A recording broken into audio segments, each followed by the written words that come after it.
அதிகாலை வேளையிலே உங்களை சந்திப்பதற்கு கர்த்தர் கொடுத்த கிருபைக்காய் கர்த்தருக்கு நான் நன்றி செலுத்துகிறேன்.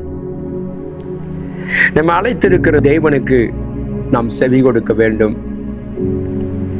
தேவன் நம்முடைய முற்பிதாக்களை அழைத்தார். அபிரகாமே அபிரகாமே என்று அவனை கூப்பிட்டு அவனோடு கூட கர்த்தர் பேசினார். யாக்கோபுக்கும் ஈசாக்குக்கும் கர்த்தர் பேசின ஆண்டவர் தன் நம்மிடத்திலும் பேச அவர் விரும்புகிறார். நாம் இந்த காலவெளியில் அவருடைய வார்த்தைகளுக்கு நாம் செவி கொடுக்க கர்த்தர் நமக்கு உதவி செய்வாராக. ஒரு வசனத்தை நாம் தியானிப்போம். ஏசாயாவின் புத்தகம் 48ஆம் அதிகாரம் 12வது வசனத்தை வாசிக்கும் பொழுது, யாக்கோபே, நான் அழைத்திருக்கிற இஸ்ரவேலே, எனக்கு செவி கொடு. கர்த்தர் சொல்லுகிற ஒரு வார்த்தை என்னவென்றால், யாக்கோபே, நான் அழைத்திருக்கிறேன்,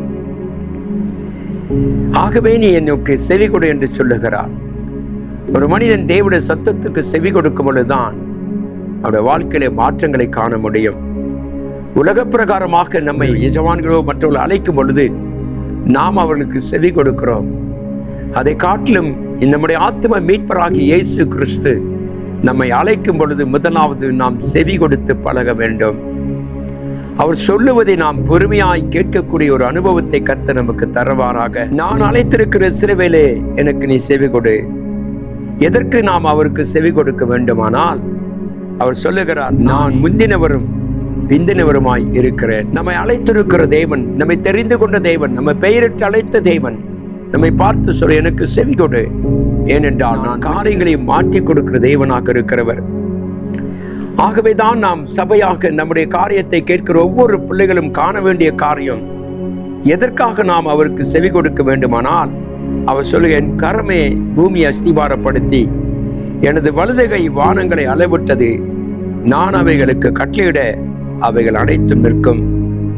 இந்த அண்டு சராசரமும் அவருடைய வார்த்தைக்கு கீழ்ப்படுகிறது.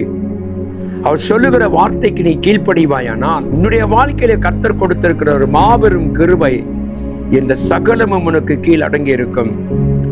இந்த காலவெளியிலே தேவனுடைய பிள்ளையே, நாம் தேவனுக்கு செவி கொடுக்கிற அனுபவம் உனக்கு உண்டா?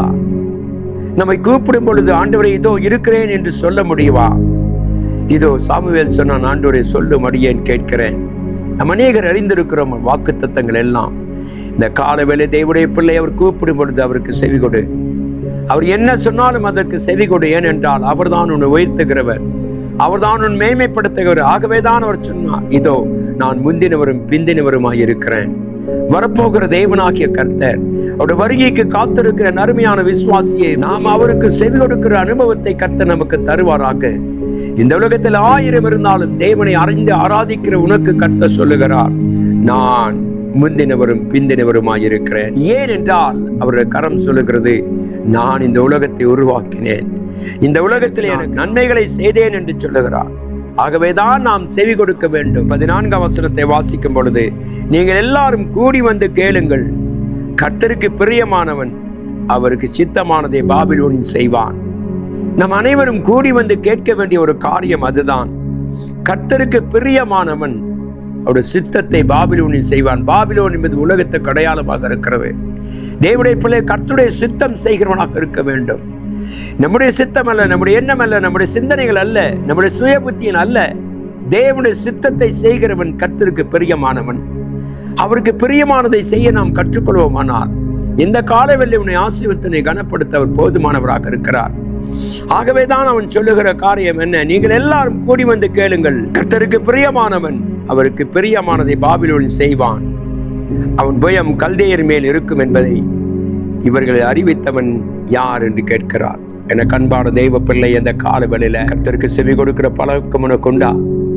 வேதம் உன்னோடு கூட பேசும் பொழுது அந்த வார்த்தைகளுக்கு செவி கொடுக்கிற அனுபவம் உணவு இருக்குமானால், வேதம் சொல்லுகிற பிரகாரமாக நீ கர்த்தருக்கு பிரியமானவனாய் இருப்பான். கர்த்தருக்கு பிரியமானவன் தான் தேவனுடைய சித்தத்தை செய்வான். இன்னைக்கு தேவனுக்கு பிரியமில்லாத வாழ்க்கை வாழ்ந்து கொண்டிருக்கிற இந்த உலகத்திலே கர்த்தர் சொல்லுகிற காரியம், எனக்கு செவி கொடு, என் வார்த்தைகளை கவனி, நீங்கள் கூடி வந்து கேளுங்கள், ஏனென்றால் எனக்கு பிரியமானவன் இந்த உலகத்துடைய சித்தத்தை செய்வான். எனக்கு அன்பான தெய்வ ஜனங்களே, இந்த காலவெளியிலே கர்த்தனோடு என்னோடு பேசுகிற காரியம், கர்த்தாவே நான் உமக்கு பிரியமானவனாய் இருக்க உதவி செய்யும்.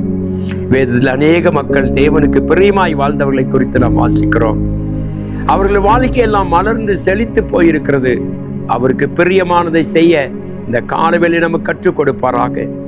ஆகவேதான் அவர் சொல்லுகிற காரியம், நீ எனக்கு செவி கொடு, நானே முந்தினவரும் பிந்தினவருமாய் இருக்கிறேன் என்று கர்த்தர் சொல்லுகிறார். இந்த காலவேளை தேவனுக்கு செவி கொடுக்கிற அனுபவம் நமக்கு இருக்குமானால் உன் வாழ்க்கையை கர்த்தர் ஆசீர்வதித்து மகிமைப்படுத்தி உன்னை எல்லாவற்றிலும் மேன்மைப்படுத்துவார். ஏனென்றால் நீ கர்த்தருக்கு பிரியமானவன். தேவனுக்கு பிரியமானதை செய்ய நாம் கற்றுக்கொள்வோம். அப்பொழுது உன் வாழ்நாட்கள் மகிழ்ந்து கலிகூர்ந்து செழிப்பாக மாற கர்த்தர் உதவி செய்வாராக. நாம் கண்களை மூடி ஜெபிப்போம். கிருபாசனத்தில் அமர்ந்திருக்கிற எங்கள் தேவனாகிய கர்த்தாவே, எங்களுடைய பாவங்களுக்கு தக்கதாக நீர் எங்களுக்கு சரி கட்டாமலும் எங்கள் அக்கிரமங்களுக்கு தக்கதாக நீர் செய்யாமலும் இருக்கிறபடியினாலே கர்த்தாவே, நாங்களும் ஆராதிக்க நீர் எங்களை தெரிந்து கொண்டதுக்காய் ஸ்தோத்திரம். உலகத்தில் அநேக அசுத்தங்கள் உண்டு கர்த்தாவே, ஆனால் உமக்கு சித்தமானதை செய்ய பிரியமானவனாய் மாற்றுங்கப்பா. இது பிரியத்தை நாங்கள் பெற்றுக்கொள்ள எங்களுக்கு உதவி ஜெபிக்கிறேன். இந்த காலவேளை செய்தி கேட்கிற ஒவ்வொரு பிள்ளைகளும் ஆசீர்வதித்து மகிமைப்படுத்தும். தேவ கிருபை, தேவ ஆசீர்வாதம் கர்த்தாவே எங்களோடு கூட இருக்கும்படி ஜெபிக்கிறேன். சகலத்தையும் உடைய கரத்தில் ஒப்புக் கொடுக்கிறோம். ஆசீர்வதி மகிமைப்படுத்தும். இயேசுவின் நாமத்தில் ஜெபிக்கிறேன் எங்கள் அன்பின் நல்ல தகப்பனே, ஆமென். தேவன் தாமே நம்மை ஆசீர்வதித்து கனப்படுத்துவாராக. தேவனுடைய பிள்ளையே, எங்களுடைய சபையில 100 நாட்கள் ஜெபம் வைத்திருக்கிறோம். இந்த ஜெபத்திலே வந்து கலந்து கொள்ளுங்கள். உங்களுக்காக நாங்கள் ஜெபிக்கிறோம். உங்களுடைய தேவைகளை கர்த்தர் சந்திப்பார். உங்கள் வியாதிகளை கர்த்தர் குணமாக்குவார். நம்பிக்கையோடு விசுவாசத்தோடு வாருங்கள். தேவன் உங்களை ஆசீர்வதித்து கனப்படுத்தி இந்த உலகத்திலே தலை சிறந்த மக்களாக மாற்ற தேவனுடைய கிருபை நமக்கு இருக்கிறதுக்காக ஸ்தோத்திரமாகவே வாருங்கள் என்று இயேசுவின் நாமத்திலே உங்களை அழைக்கிறேன். ஆமென்.